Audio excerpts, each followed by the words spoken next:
ঈদুল আজহায় ঢাকা যখন ফাঁকা তখন এখানে রাজত্ব করছে আবহাওয়া।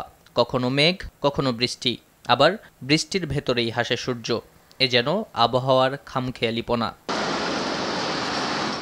বৈচিত্র্যময় এ আবহাওয়ায় ঘর থেকে বের হয়ে নগর জীবন পড়ে দ্বিধায়। বৃষ্টি হলে যেমন ভিজতে হয় তাদের, কখনো পড়তে হয় সূর্যের কড়া রোদে। ঈদের ছুটিতে জিয়া উদ্যানে ঘুরতে আসা দর্শনার্থীরা জানায়, আবহাওয়ার এই খুনসুটি দেশের আবহমান প্রকৃতিরই অংশ।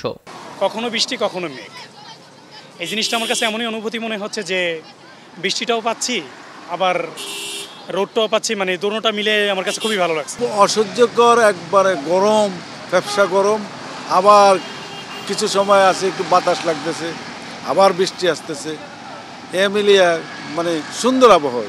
তাপমাত্রাটা এত বাড়তি যেটা আসলে সহ্য করার মতো না। বাচ্চাদেরকে নিয়ে ভাবছিলাম যে বিকাল পর্যন্ত থাকবো, কিন্তু তাপমাত্রার জন্য থাকতে পারতেছি না। গরমটা একটু কম, বৃষ্টি যতক্ষণ হয় ততক্ষণ ঠিক আছে, কিন্তু বৃষ্টি হওয়ার পর আবার যেই তাপমাত্রা সেই। তবে এই আবহাওয়ায় বিপাকে পড়ে খেটে খাওয়া দিনমজুররা। রোদ বৃষ্টি যাই হোক, করার কিছু নেই। সংসারের চাকা সচল রাখতে হলে কাজে বের হওয়ার বিকল্প নেই তাদের।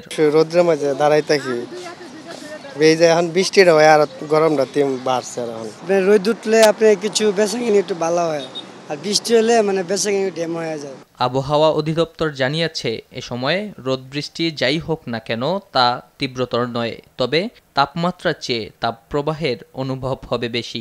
আর বর্ষাকাল যেহেতু আমাদের প্রায় মেঘ থাকে, বৃষ্টি হয় এবং প্রচুর পরিমাণে জলীয় বাষ্প বাতাসে থাকে, এই জন্য তাপমাত্রাটা একটু কম থাকে তুলনামূলকভাবে। তবে জুন মাসে মোটামুটি তাপপ্রবাহ থাকে, এটা মোটামুটি কমন হয়ে যায়, কারণ যেই বৃষ্টি বন্ধ হয়ে যায় জুন মাসে তাপমাত্রাটা একটু বেড়ে যায়। আর তাপটা এতটুকু বাড়ে না যে 40 বা প্লাস, এরকম হয়তো তেমন একটা হয় না, 40-এর নিচেই থাকে সাধারণত। আবহাওয়ার এই খামখেয়ালিপনায় অস্বস্তিতে পড়ছেন ঘুরতে আসা প্রেমযুগলরা। বৃষ্টি এলে কখনো ধরতে হচ্ছে ছাতা, আবার তাপপ্রবাহে করতে হচ্ছে বাতাস। আবহাওয়ার সঙ্গে জীবনযাত্রার এই চিরায়ত রূপ বলে দিচ্ছে এখন জ্যৈষ্ঠ মাস। নাজমুল হুদা, RTV, ঢাকা।